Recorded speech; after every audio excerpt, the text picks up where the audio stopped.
This is wonderful. Thank you so much for being here. Oh, pleasure. Welcome to the Perspective Podcast. I'm here with the absolutely fabulous, amazing, ravishing Sharon Pearson. And I'm here with the phenomenal, outstanding, magnificent, and completely glamorous Glam, Nguyen. Oh, so close. So close. So close. Practice will make, after 8 years, I'm almost ready. I think hence the Glam. Yeah. So, welcome. We've been having such incredible, I don't know if you know this, we've been reading through all the comments and the feedback and people have been sending back through, and it's just been phenomenal. The conversations that's happening, the input, the feedback, and I think Woody behind the camera was just sharing before that he's, every minute he'll have like ding, ding, ding, ding, ding of emails coming up. You got another YouTube comment, you got another review. Good. It's phenomenal. I love all the different directions it's telling us we can take this. Yes. Because there are so many different, even today's conversation, an hour doesn't feel enough because I know I can unpack that and we can unpack that for another conversation. So that to me is, I love it. Yeah. This is hitting all my sweet spots in terms of my needs and my wants and my desires and things that fire me up. It's like bing, bing, bing. I love it. And one of the biggest feedback we're getting is the fact that these are the conversations that they wanted to hear more of. Good. And that it's the kind of conversations that these are things that we experience in everyday life, but nobody's talking about it. Yeah. Nobody's sharing about it. And well, I think one of the things I'm learning more and more is having an intimate conversation has been a dying art, but I think there could be a bit of a swing back towards finding our way back to that. There are pockets of people, not everywhere. I'm not going to generalize and say there's a world movement. There's not, but there's pockets of people, enough, that love showing up for an intimate conversation where things have the time to be unpacked more fully. That's what makes it so wonderful. It's a platform for people to have conversations that matter. Yeah. And somebody sent a wonderful question where she was sharing that it's wonderful how people are opening up. It's incredible. But one of the questions that someone sent in was that, I experienced so many ups and downs in my life. And life feels a little bit like a roller coaster of, drama and emotions. And, one of the things you want to learn more about is how do you bring stability into that? How do you bring fulfillment and calm and peace and, the feeling knowing that you've got it? Yeah. Yeah. Isn't that the big question? Yeah. So we don't have 45 minutes, do we? We're going to stay here for like 3 days. Have to do this over a few conversations. We'll do this over a few days. So the first thing to reflect on, and thank you to that person, is what is it you want to experience in your life? So some people want the drama, and more power to them. If that's how they want to be, and they want it to be dramatic, and they want it to be a roller coaster, then don't change anything. Tune out. Yeah. My benchmark always is, what is it that I want to be experiencing in my life on a consistent basis? And am I experiencing that? And if I'm not, and there's a gap, what am I going to do about it? What am I prepared to do about it? What am I aware I could be doing about it? And what do I need to go and learn? Because I have no idea what to do about it. And so life to me isn't, that's just the way I am. I don't live that way because we're changing day by day. It's just which direction are you changing? Yes. Because you're going to be changing. You better like the way you're going because it's inevitable. So to me, it's not just who I am or this is just how I am. It's by design, as much as I can, given all the impact points from my past that I'm not aware of, and given all the impact points that are triggering me today that I have no idea about, given all of the unknowns, all the variables I cannot account for, and therefore can do nothing about, given all of that, where is the narrow part where perhaps I can have some influence? And so I can't speak to the person who has the drama. I can speak to the person who's saying, well, this isn't comfortable for me, or this isn't working for me, because the last thing I'm going to do is turn up with judgment and say, well, you should be less dramatic. You're going to attract certain people if that's the way you ride. You're going to have certain experiences if that's the way you ride. And if they're the experiences you want and you're not questioning, tune out. But for a lot of people, having more stability and feeling more functional and feeling that we can handle it, that's a gift. And it's not coming along simply because you wish it were. I would count on less than one hand the number of people who are adults who are raised in such a way that their self-esteem is so intact that they believe they can handle it. Yeah. That's maybe 2 people. That's ridiculous. Most people are living their lives to various extents being pinballs. Yes. That life is flicking at them, they are reacting to it, and they get flicked to the next thing, and they react to it, and they flick to the next thing. And I know this so well. This is how I lived. So if that's not comfortable and that's hurting, which it probably does, what can we do about it? And that's pretty well where I like to dive in. Yeah. That to me is like, that's the conversation, because that's the gap finding. I love finding gaps. Yes. People always tell me, oh, be optimistic. No, I'm going to keep with my looking for the gaps and being curious for my clients and for myself and people around me. Well, where isn't it working? And where do we need to turn down the dial, turn up the dial, or even notice there is a dial you could be changing right now that would absolutely move you towards more stability, functionality, effectiveness, calmness, more loving relationships. What are those elements? Yeah. That to me that's game changing. Yeah. That's life changing. It completely is. And I think the wonderful thing about your work and the quest that you've been on and what you created as a result of that is it lays out that pathway for people. It is tuning into, well, what are those steps that I could take to bring in more stability, to take more ownership of life. Yeah. Because so many people say that, so many people say to be in control of your life or take responsibility or know yourself. Well, go for it. Go for it. Yeah. How? Like where do you start? Exactly. So if I'm reacting right now, if I'm in a space where, life does throw things at me and there are the drama and there are those things happening, where would someone begin? Firstly, be aware of it and ask yourself, is this how you want it to be? Because again, if it's how you want it to be, rock on with your good thing. Yeah. But if it's causing angst, relationship disharmony, you're finding too much conflict within yourself and outside of yourself. There are easy ways of detecting this is not a good way to be living. I'm old enough now that I probably should have this area of shit together, and I still am worrying about this. So self-awareness is step 1, just to be aware of ourselves. And that is such an easy thing to say. And I could skim over it and say, be self-aware.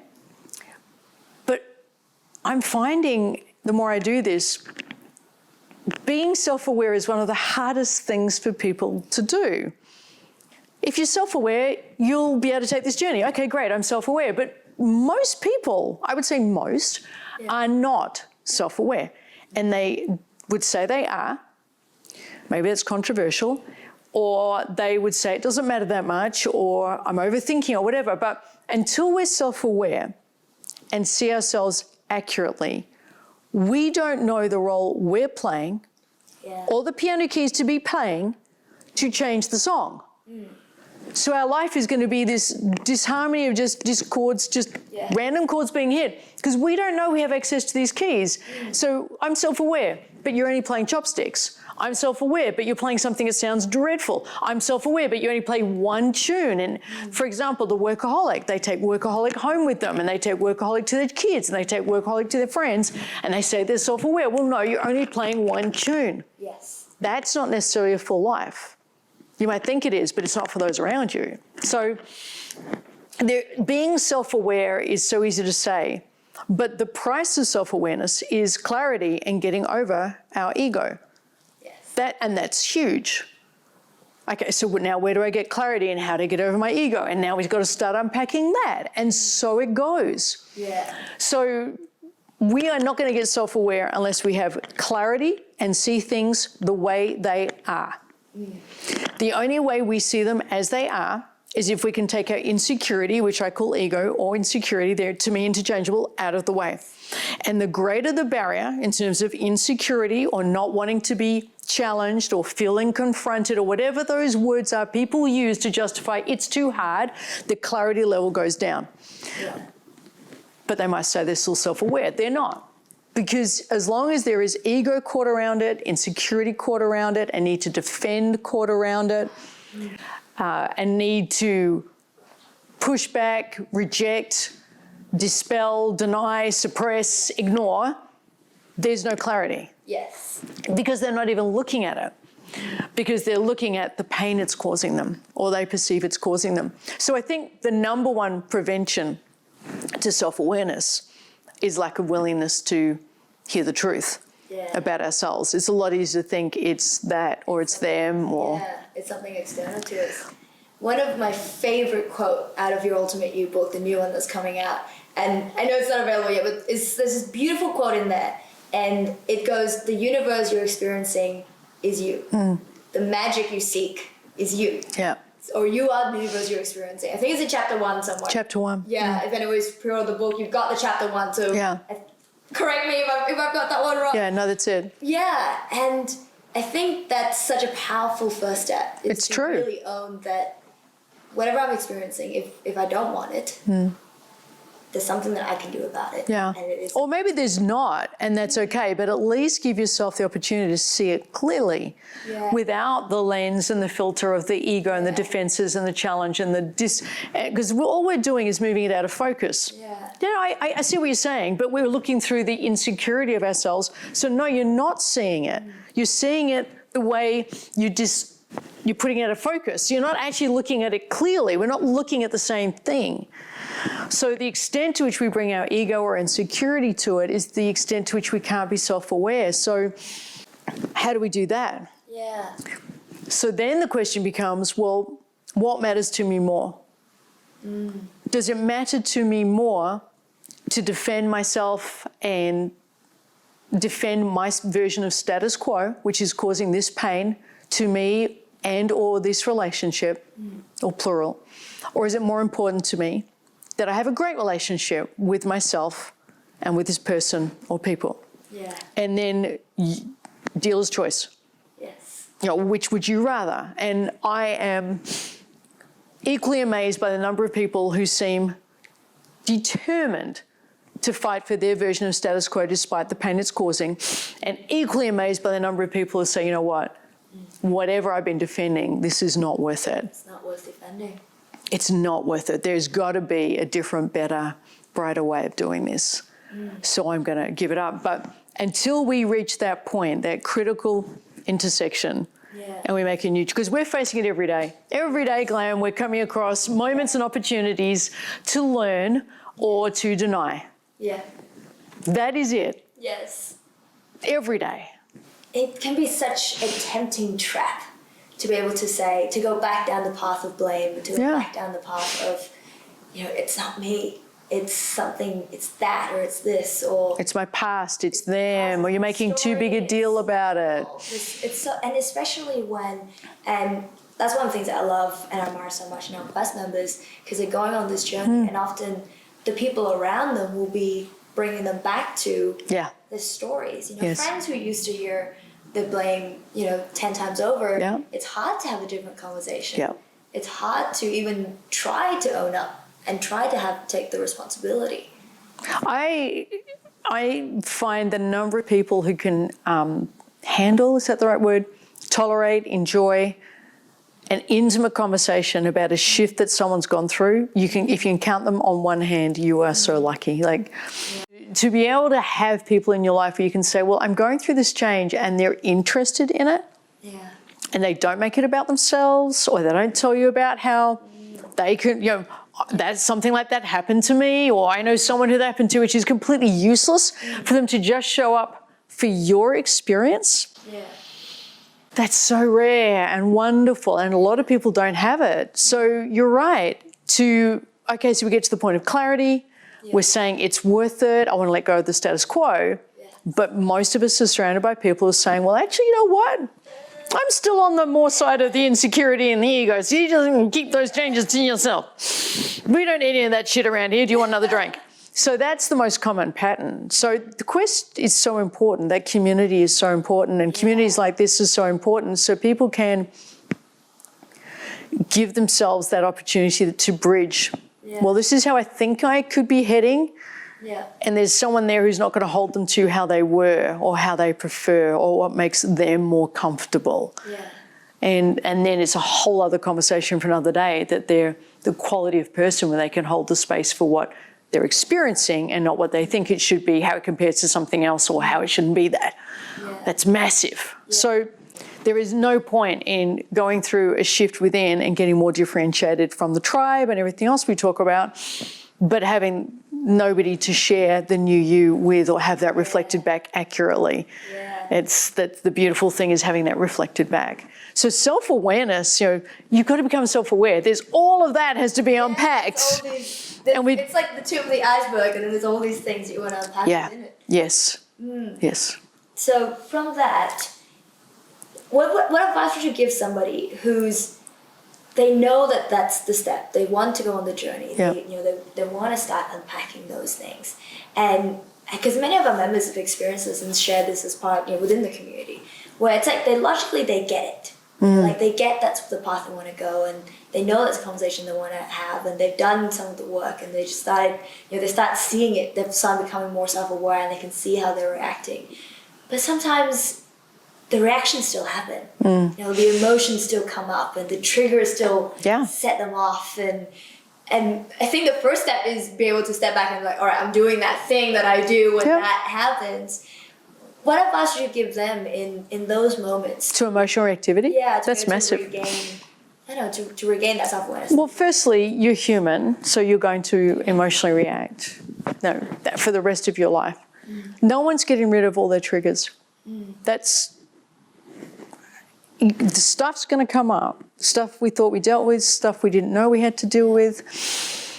Emotional reactivity is, well, let's look at what that is. Emotional reactivity is we're in a conversation and you might say something and I'm anchored to what that represents symbolically, and I feel the surge within me of whatever, fear, anger, disappointment, disconnect, rejection, shame, self-consciousness, whatever it is. How that is labelled isn't the point. The content's not the point. But that's emotional reactivity. That's going to happen. Yeah. The next thing you do, that's the choice. Yeah. That's where we start getting choice. Now, eventually we can reduce this emotional reactivity and we can talk about that. But let's just start with the easy thing. Because you're not going to prevent in the beginning emotional reactivity. In the beginning, if we've been living a life that's automatic rather than conscious, emotional reactivity is part of automatic living. Yeah. We're walking triggers. I have someone in my life who's a walking trigger. Everything triggers them. They get defensive about nearly everything. And literally any conversation will be worked within 2 sentences back to them, how it's impacting them and how it's wrong. Yeah. That's how they're wired. So, and then there's people on the other end of the spectrum. It's like, it's really hard to get a rise out of them, and they're so mellow and nothing's, and maybe that's got its own challenges as well. It's like, man, feel something. Yeah. For most of us, we're somewhere messily in between, and we're going to be triggered. We don't know it. So we can't just say, I want to get rid of the trigger. It doesn't work that way. But we can have some say in how we consciously notice it and start dealing with it differently. So firstly, you triggering me is not about you. It's shockingly, horribly, apparently... Dude, don't say it. It's about me. How is this so? I'm sure I want to blame you. You said that thing.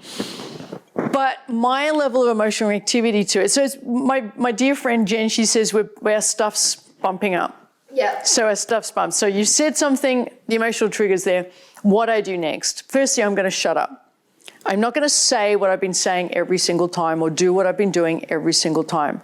And, in some relationships, I'll literally say, I've always responded this way. I'm not going to respond that way this time. There's you doing your habit. I'm about to respond because you know exactly how I react to that. Then you're going to get to do your reaction and we're going to play it out when at the end of it, there's just going to be, just mess. So pause. I'm not doing this.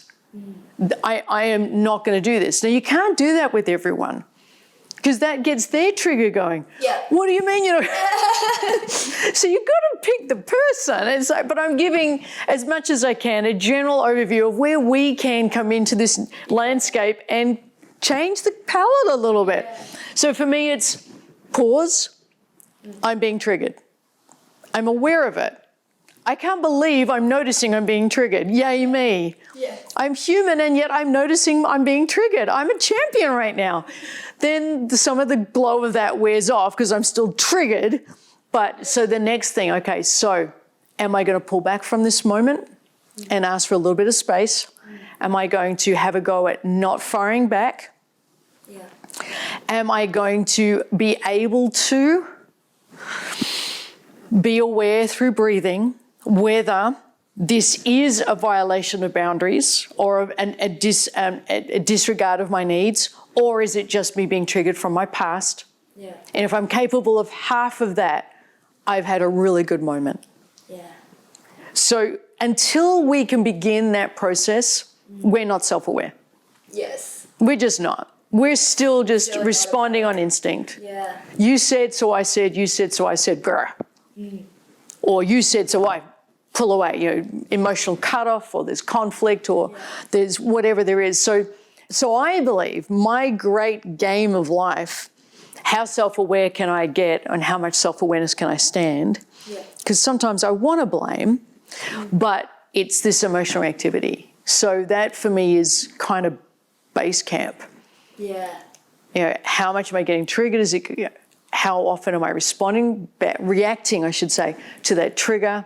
Or how often am I responding consciously to that trigger? Now, you saying something that triggers me and me knowing it's not you doesn't mean to say you can't be involved in it. So, for example, husband and wife or whatever version of partnership there is, you're my partner, you say something and you know it triggers me. You are now in this with me. So it's, I get that I'm the one being triggered, but so do you. So how can we both compassionately change this a little bit? Because you know what you're going to do.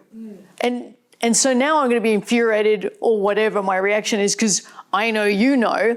So there is a partnership in this. The intimacy isn't, I'm just going to go away and work on my stuff and you can't do anything about it. I'm not suggesting that.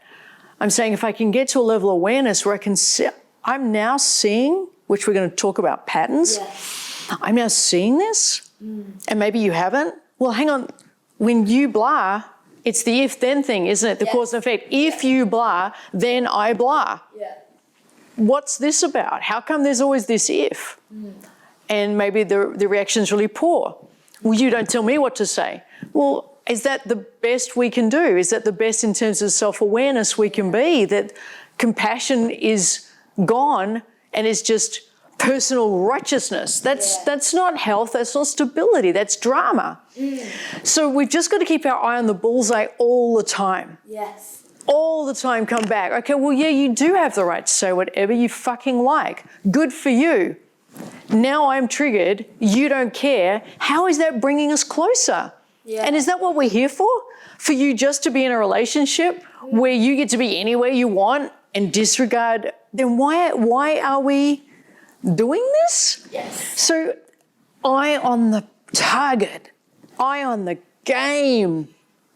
The game is compassion and calm and stability and functionality and this working as much as it can, which is going to take such a level of self-awareness. And when I say to you, hey man, you're firing me up, and it looks like by design, and maybe you don't want to be that self-aware. It's like, man, I don't, you're doing this great journey. I don't want to do the journey. Well, we're now at a stalemate. But if we could, because I don't think we're going to we can't deal with our triggers without someone. Some help. If I'm on a deserted island, I ain't getting triggered. I'm not. But it's through people that we can begin to peel away some of this stuff. And the great delight is when you have people in your life, as I do, who actually delight in that. And they want that conversation. And they're like, really? Tell me more. What are you seeing? Or, I didn't know that. What does that mean? And it gets to open it up rather than, okay, I won't do that again. No, you just shut it down. It's the unpack that heals. Does that make sense? Completely. The unpack is where I get to be self-aware and how I've turned up in this. And because you're going to care about how I've been triggered and you're caring about how I'm unpacking it, I can heal through this and maybe start gently and calming some of that anxiety that triggered me in the first place. So self-awareness begins with that. And here's the thing. Anyone who's saying, if it's not a soundbite, I won't do it, you're not getting self-aware. Yes. If this was simple, everyone would be self-aware. We wouldn't have any wars. There would be calm and functionality and wonderful relationships everywhere. That is not what I'm observing. So simple sound bites simply aren't enough. It's humans, Glam. There's going to be complexity. It's going to be messy. And that's the first messy muddle we need to roll our sleeves up for and start noticing our own emotional activity. Yeah. That's that's just one part. And I know this conversation isn't just on that, but we'll do another podcast just on emotional activity. Yeah, because I think the message you share is so important about the fact that we can't keep reducing down to sound bites. No. Because I think one of the sound bites that's unfortunately come into this conversation a lot is that personal righteousness of, I get to say what I want to say. Yeah. And there is no longer that consideration for others. And same with the person who's feeling it, who's being triggered. You know, well, I should be able to feel what I want to feel. Yeah, and, you're so right. Yeah, and then it shuts that down. But what if they're right? You have every right to say what you want. You have every right to be triggered. Has anything progressed? Exactly. Is this still what you want? And it comes back to that question that we started at the very beginning. Is that, well, yes, you can. And we can either defend that. We can defend the fact that I'm going to say what I want to say. And I'm going to be triggered. I'm going to be triggered. And I want a safe place. You don't get to trigger me. And nothing's moved. Yeah. There's been no progress. We have in no way moved towards the target, which is stability, functionality, feeling good and feeling we can handle it. Yeah. None of that happened in a space of defensiveness. It can't. So I'd love to go even deeper into self-awareness because there's so many layers. There is. Yeah. So another way, firstly, emotional reactivity, park that for an entire conversation. I'm meant to be just doing how do you get self-aware? What are some of the things to be aware of? So I'm aware I have a list, and then there's that entire meandering conversation. One of the ways to get in our own way when it comes to self-awareness is this thing called cognitive dissonance. And it's defined a couple of different ways. Marketers use it and psychologists use it. I think it's another one of those sound bites. It is. You hear it, it sounds great. Yeah. We're not quite sure what it is. Yeah, but I wouldn't want it. But I wouldn't want it. I don't want it. That sounds like a bad thing. I'm sure I don't have it. So the way I look at it is we're in a relationship, and the thing that's going to prevent us being on the same page, one of those things, is cognitive dissonance. You have a view of you, of who you are, and everyone believes they're a good person. Every person on the planet. Everybody. If you ask, every time I do this in the room, who here thinks they're a good person? Every single person puts their hand up. Everyone. Now, maybe that's true and that's wonderful. But some point statistically, there's going to be some gaps, but no one can see it. Yeah. So, because we don't want to. That's so true. We don't want to see those gaps.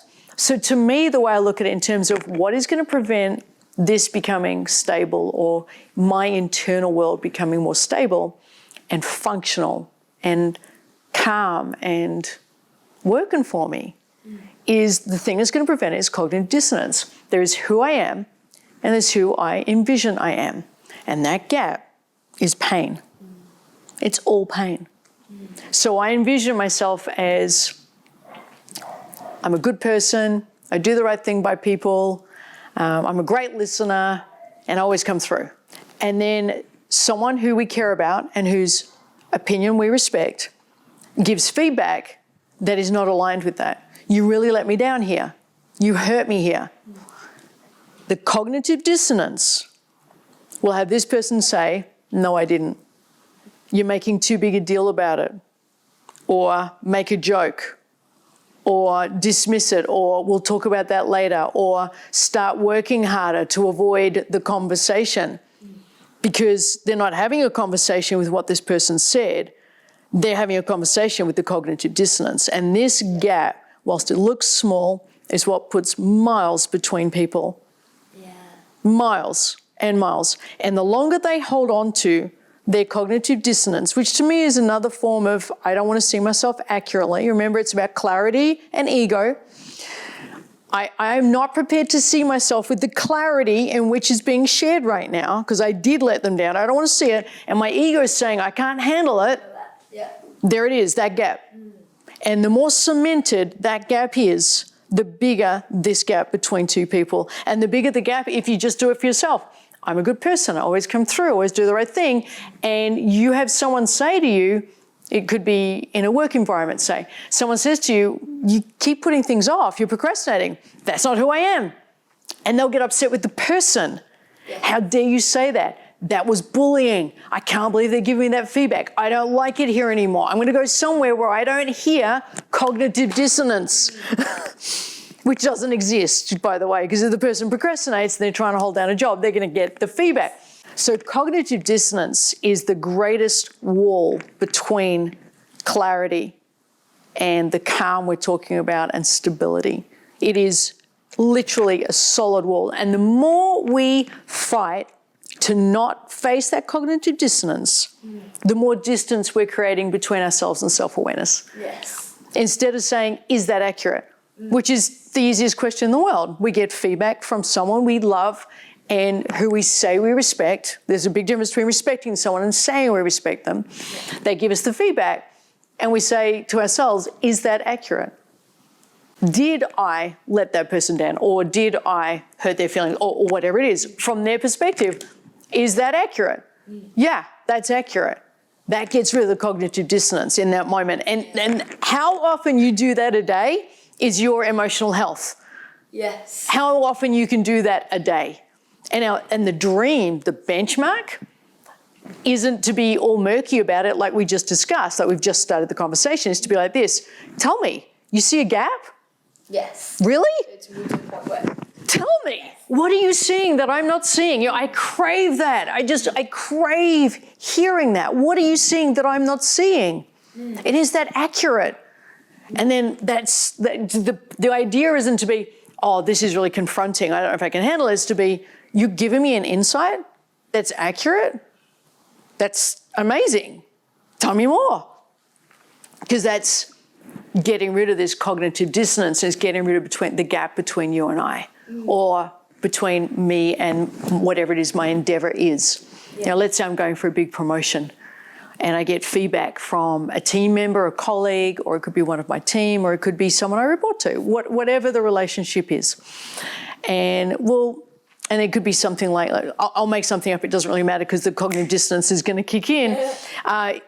The thing that's preventing you is you put yourself first, you want leadership, but you put yourself, I'm thinking of someone that used to work with us a while back, you put yourself first in a lot of situations. And I gave this same feedback in 3 reviews, and I gave the same feedback every week. And cognitive dissonance would not let them hear it. Yeah. To them it was, the team isn't responsive, it's their fault, I'll change when I'm a leader. Yeah. I got that a lot. Or you just don't understand me. And I'm going, well, hang on. We're getting enough feedback from everybody. They're reacting poorly to your dictatorial style. Yes. Is there accuracy at all? And is there a grain of accuracy? Yeah, I'll think about it. Next review, same thing. Until they left, because they just could not handle hearing on repeat something they would not face about themselves. The gap had to stay. It was sacrosanct. The gap had to be defended and protected and fought for. And me coming along and challenging it, asking them to see the gap, shining a light on the gap, too much pain. They quit. And it was an inevitability. I remember talking with you about it. This is inevitability. Yeah. This is not someone worth fighting for, because this gap, defending it is more important to them than seeing it. Yeah. So stop trying. Yes. So there are so many ways that comes about. When someone won't listen well, that's probably a level of cognitive dissonance kicking in. Or someone gets very defensive about some feedback that you know is accurate, and then you've got to check in for your own blind spots and your own biases and your own need to manipulate. There's so many variables when the messy humans get involved. There are so many ways. For me, I was a very bad driver for a long time. I say that with no sense of pride. I have improved it now, but I was a bad driver. But I didn't want to hear that I was a bad driver. It was bad luck. Yeah. I'm not going to tell you how many accidents it took me to realize it's me needing to be more careful. That was my cognitive dissonance. I did not want to face it. I don't know why. I don't know what I thought I was defending. It's very, very bizarre saying it, but that would be an example. Yeah. Or for me in my 20s, getting relationships with guys, I cannot begin to tell you how unreachable they were. The ridiculousness. But it wasn't the guys, if I could just change them.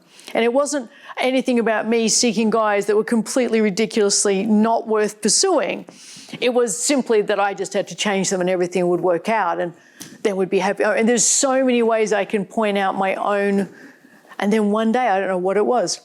That's me. That was awful that that's me. The feedback was simply the numbers have failed. Inevitably, when you get a number big enough, apparently you got to face it. There's some feedback there. There's some feedback. First couple of times is bad luck. It's not me, it's them. And who cares anyway? But when the numbers are getting, okay, maybe there's something here I need to look at. So what would be some like early warning signs for somebody? Because for myself and for people who are listening, I'm sure we know that we've got that cognitive dissonance happening, and we know we do get defensive sometimes. What would be some early warning signs? Defensiveness. Yeah. So cognitive dissonance usually is heralded by the arrival of defensiveness, shutting the conversation down, suppressing it, changing the subject, using humour, getting angry back, turning around and blaming someone else for something instead of hearing the one, there's something coming my way, I'm just going to turn it right back on you. Take that, Buster. Avoiding that situation ever again. Pointing out it's just bad luck. Pointing out all the ways that... And so the question always is, what's the constant and what's the variable? So if the constant is you, as in not you, but if the constant is the person in every situation, you're the constant.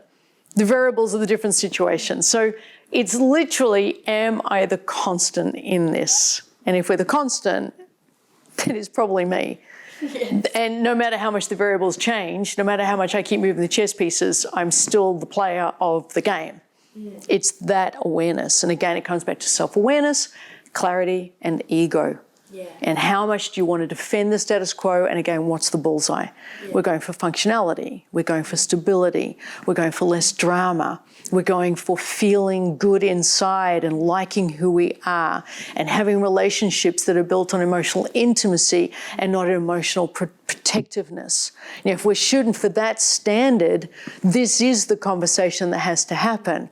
It has to be. And you will notice as you get better at it, not you, but the person will notice that they get better at it, that they get better at this moment. They get better at pointing out times they've done it and they're okay and they don't feel incredibly self-conscious anymore. So you're going to see a lot of defensiveness and need to protect. And I listed 10 ways it can come out, but it's shifting when you start being more open to hearing it. Yeah. You answer the question, is it accurate?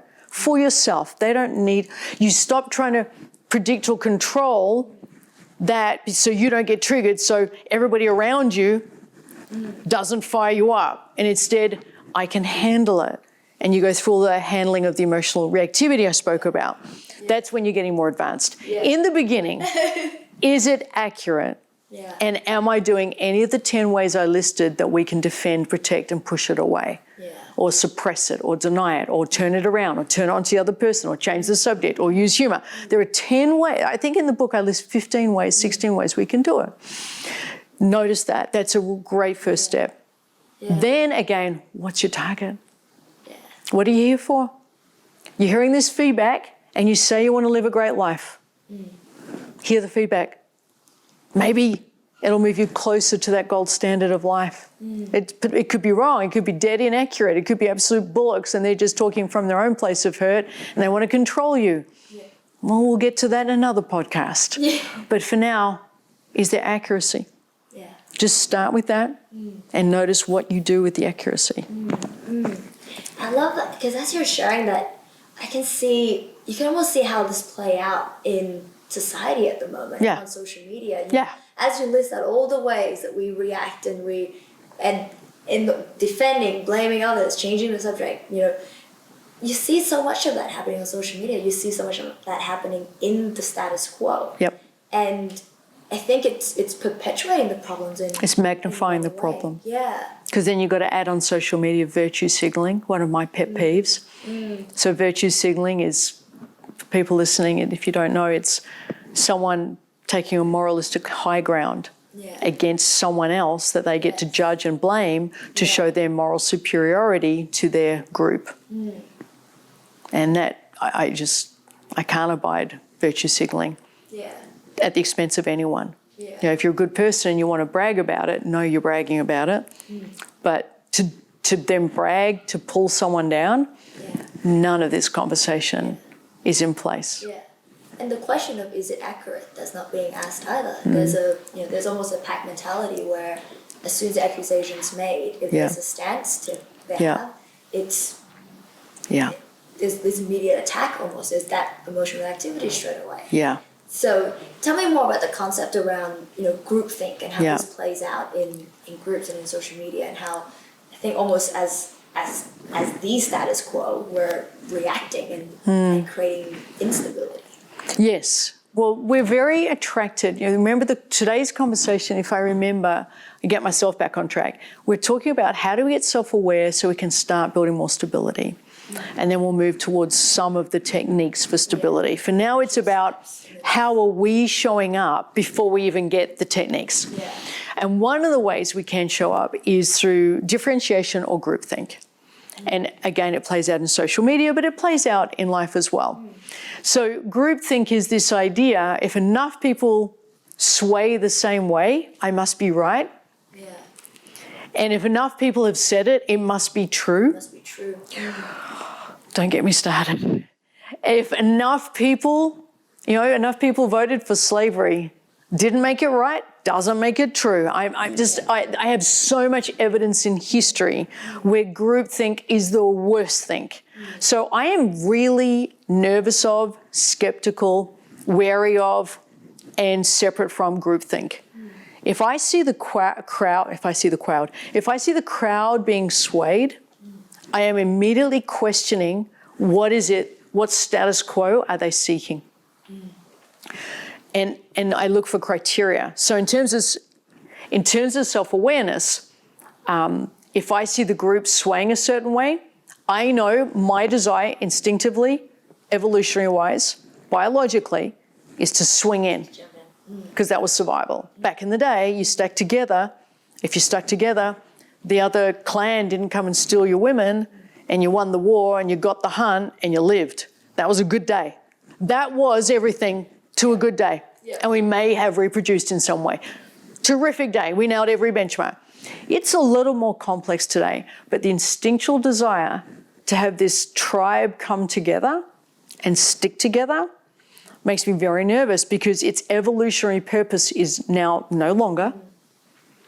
In many ways, you could argue it is still in place in terms of countries and states and whatever. But for you and I, we don't need tribes. But so many people have them. And you see it magnified on social media. So if you're wanting to be self-aware because you want more stability and you want to feel good about yourself and you want to know you can handle it, then you got to be on guard for groupthink. Detach from social media. Stop reading the comments, seriously, that are hammering people. Disengage from anything that looks like tearing someone down. Immediately, this moment. Never engage in it again for the rest of your life, ever, ever, ever, no matter who they are or what you believe or have been told they've done, ever comment on it publicly, ever again. Just make it a rule, as you and I do. We do not speak publicly of that which is hurt. We just don't. And we could. Just don't. That immediately separates you from the swimming shoal of sameness that seeks comfort, evolutionary-wise, in we are the tribe that's right and you are the tribe that's wrong. Yeah. And it disconnects you from that instinctual desire to fit in for survival, because it's in all of us and you literally have to physically overcome it. That's the first thing. Then in your family, at a more local level, or even it could be a school run or whatever, notice the groupthink. Notice the cliques. Notice that their tribes are cliques, how they're hanging out, who they're excluding. Whoever they're excluding, you include. You make that a rule. You just have a family rule. If we, around here, our family defends, supports, and sticks by people who are being picked on. We're not the pickers, we're the supporters. And that's how, and you just raise your kids that way. We're the family that includes people. We're not the family that picks on people. That person is looking like they're feeling sad right now. We're the family that supports them. And you just make that your ethos. We're the family that's going to support them. We're the family that's going to stick by them. We're going to be inclusive. You look for where groupthink is swaying. So one of the best and worst examples of this is there's this big movement in the world right now where if someone's made a mistake in their past, that should cost them everything, including their career and their proximity to a good life. Apparently, you should lose everything. It's the equivalent of a public shaming. Coming to the city square or the town square, get stripped naked, we're going to throw rotten fruit at you, we're going to put you in the stock, then we're going to abuse you some more, you can stay out there and be condemned and shamed by the entire tribe for at least 2 days, and that'll be a lesson to you. We're doing the equivalent of that today. So we have not advanced from medieval tactics that we think are barbaric. Yep. Come on. Really? In this year, knowing what we know about human behavior, looking back and being able to say that's really bad, we're still looking to create this tribalism where someone can be stripped metaphorically, symbolically of everything. Yeah. Resist. The whole point of this podcast, of this conversation, was begun because I have a vision of how community can be. Yes, and how we can interact, how we can come together and be there for the people. Yeah, and where that is not part of the narrative, where it's not one-upmanship, it's not righteous indignation, it's not I'm going to get you because I can, or I see a weakness, so here I come. It's none of that.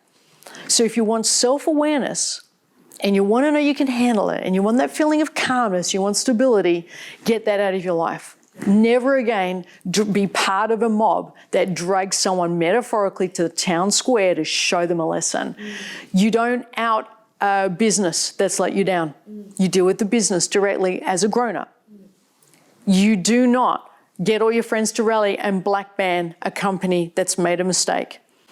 Tell me the company that hasn't made a mistake. Yeah.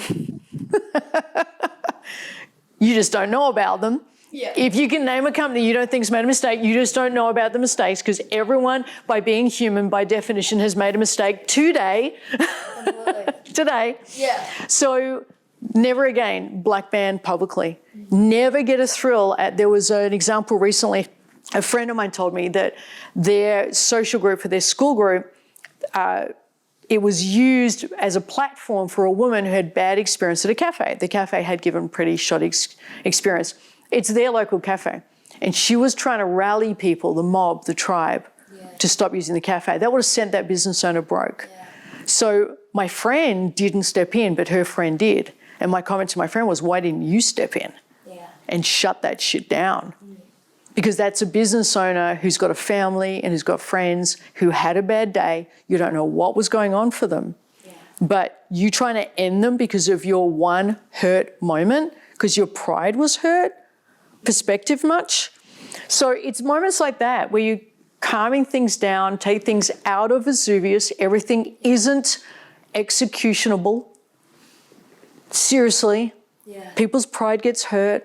We do get rejected on occasion. It does feel yucky. That is not a reason to tear that person down. Yeah. It is not a reason to go get them. Yeah. Or as I know I've had someone say about me, we've got to take her down a peg or two. That's never a reason for that. It's, okay, that happened to me. What can I do about it with that person? If that's unsatisfactory, I'll make a decision about where I do my business or how I interact with them. But I don't need a mob behind me so that my pride is somehow restored. That is not restorative justice. That is cruelty.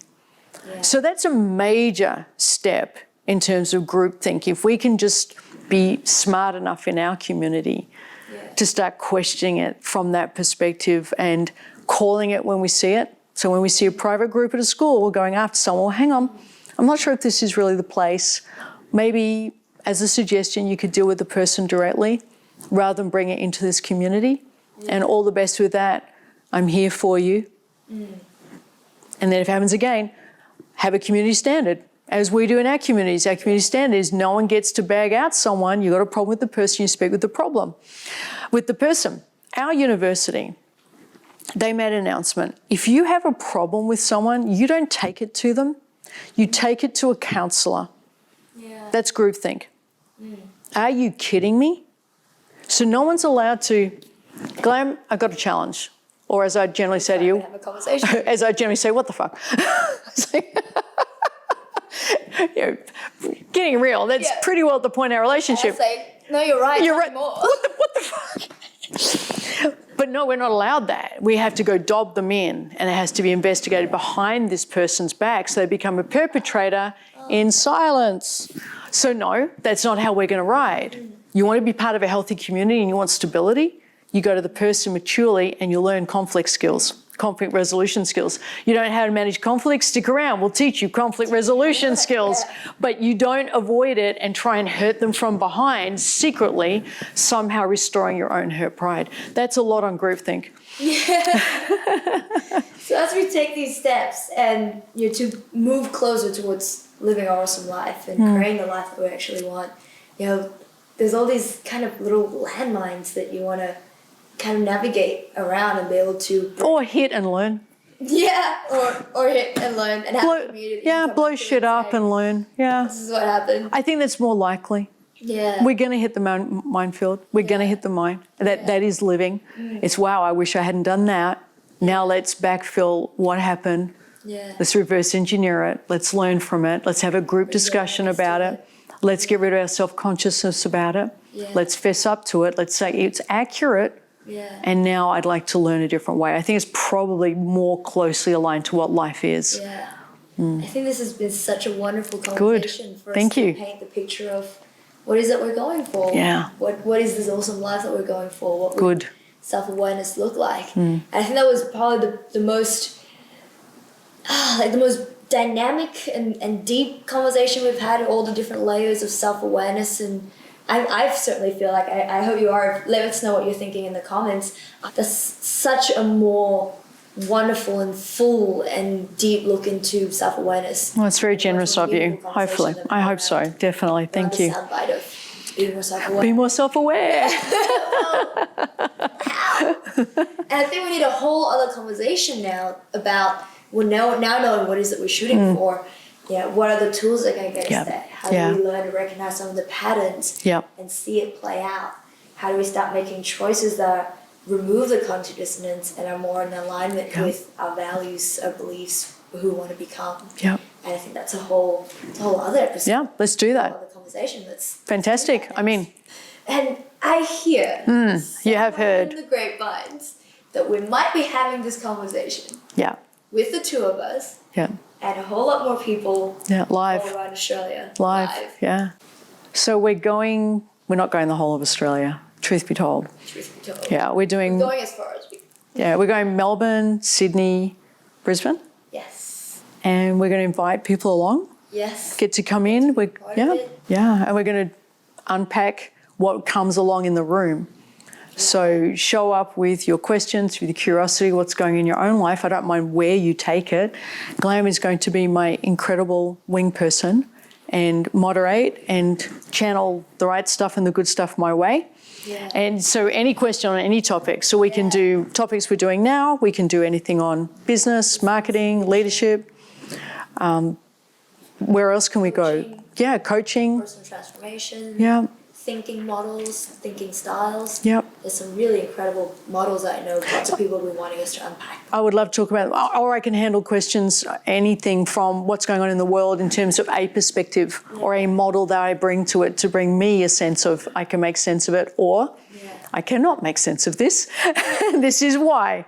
Or perhaps, what can we do on the ground level so we can shift the narrative a little bit in our community, even if we're not changing the world narrative. I mean, it's unlikely that any one individual is going to change the world, but we can certainly have an impact. And if enough individuals are looking to make that impact, that does change the world. So there'll be a link or button below where you can click in and make sure you reserve your ticket to it. There's only limited seats available. Yeah. So we're going to try to squeeze as many people in as we possibly can.